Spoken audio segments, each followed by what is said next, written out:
નટરાજની મૂર્તિના પગની નીચે ક્યારેય આ નાના પ્રાણીને જોયું છે? નાનું શરીર, વળેલા અંગો, ભયથી ભરેલી આંખો.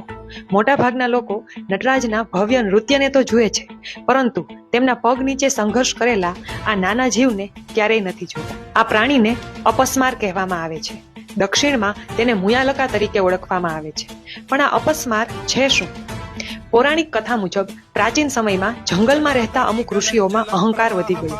તેમના જ્ઞાનનું સ્થાન અભિમાને લઈ લીધું. આ અહંકારના કારણે તેઓએ એક મહાયજ્ઞ કર્યો, જેમાંથી અંધાપા અને ભ્રમનો જન્મ થયો, જે અપસ્માર નામક એક વામન સ્વરૂપે પ્રગટ થયો.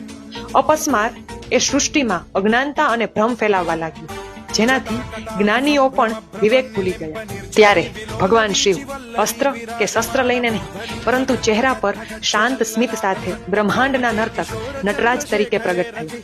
તેમણે પોતાનો એક પગ ઊંચો કર્યો અને અપસ્માર પર મજબૂતીથી મૂક્યો. તેને મારવા માટે નહીં, પરંતુ કાબૂમાં રાખવા માટે. કારણ કે અજ્ઞાનતાનો ક્યારેય સંપૂર્ણપણે નાશ કરી શકાતો નથી.